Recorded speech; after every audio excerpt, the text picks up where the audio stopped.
The ride began, under the silent shadow of Gunung Lawu. It was a short ride to Grojogan Sewu Waterfall.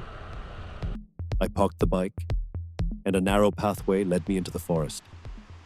With every step, the sound of the waterfall grew stronger. The cold mist hit my face, and watching this natural wonder, everything else just faded away. And then I slowly walked along the stream, the water beside me, the forest around me, and nothing else mattered. My next stop was the Sukuh temple. Riding toward the Sukuh temple, I hit a slippery road and almost lost control. Then locals guided me to the right path, leading to the temple. The sight of this mystical temple left me silent for a moment. Stone structures rose in layered symmetry, like an ancient forgotten civilization. It felt unreal, like I had stepped into another time entirely. Climbing the steps felt like ascending into the sky. Silence turned into stories carved in stone. Kurma, the tortoise holding the world. Garuda, frozen in divine motion. The tantric purification idol, a figure of raw ancient ritual. Kala, the face of time itself. Every sculpture spoke, as if from another world. I rode back and reached my hotel in Tawangmangu by 11 a.m. just yesterday. I wasn't even sure I'd find a place in this unknown town, but now this hotel felt like home. And once again, it was time to move on.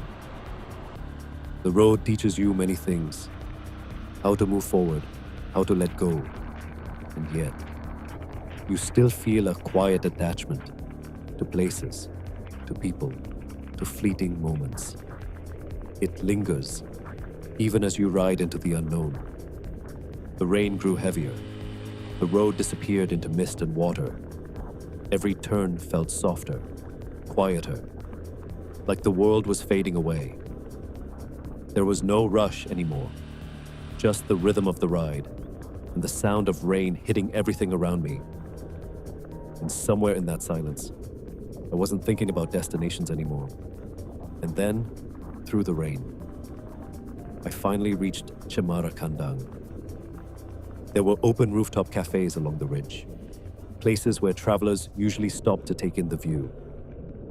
But today, in the heavy rain, they were completely empty.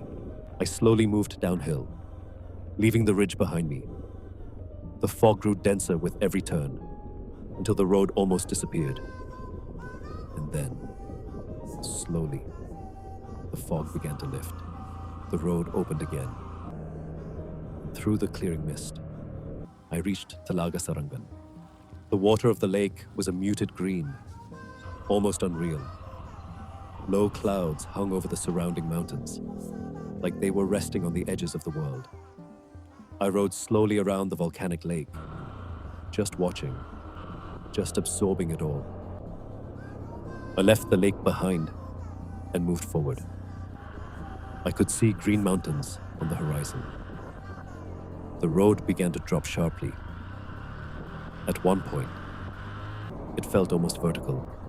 The road slowly descended into the plains, cutting through unknown villages and farmlands stretching quietly on both sides. People carried on with their everyday lives, in places most travelers would simply pass through. The road was completely straight now, steady, endless, almost meditative. I just kept riding forward, through quiet towns and open fields. And somewhere along the way, the clouds began to change, from heavy gray to a softer blue. After crossing the small town of Madiun, the road disappeared into a dense volcanic forest, heading toward the quiet presence of Gunung Wilis. The villages along the way felt even more remote now, small, silent, almost hidden within the landscape. Everything looked freshly washed by the rain. The road slowly began to climb into the highlands, narrower now, rougher, more uncertain with every turn. Sometimes, sunlight would slip through the trees, falling briefly across the road, and then disappearing again. There were hardly any people here, just forest. silence and the sound of the ride. On certain curves, distant mountain ranges would suddenly appear, only to vanish again behind the trees. A few scattered village homes emerged now and then, while grey clouds drifted low above the hills. The deeper I went, the more unreal the place began to feel. Peaceful, beautiful, untouched. And somewhere after reaching the higher roads, I realized I had lost my way. I passed a few small village houses along the road. The road grew rougher now, grass growing tall over parts of the road, broken stone, loose gravel, climbing deeper into the hills. With every turn, I kept wondering if I was still heading the right way. There was no one around. The houses seemed empty, just silence, forest, and uncertainty. So after a moment of hesitation, I chose a different road, descending downhill, and kept riding forward. I felt a sense of comfort seeing people and small houses along the way. The road slowly got better. After a few steep, sharp hairpin turns, the path finally opened up, revealing a beautiful lake, Telaga Njebel. The golden sunlight was falling on Telaga Njebel, and I stood there, mesmerized by this volcanic beauty. The water slowly swayed with the wind, calm and alive. A quiet sense of peace filled me. I rode around the lake, immersed in the golden light of the evening, and eventually found a place to rest for the night.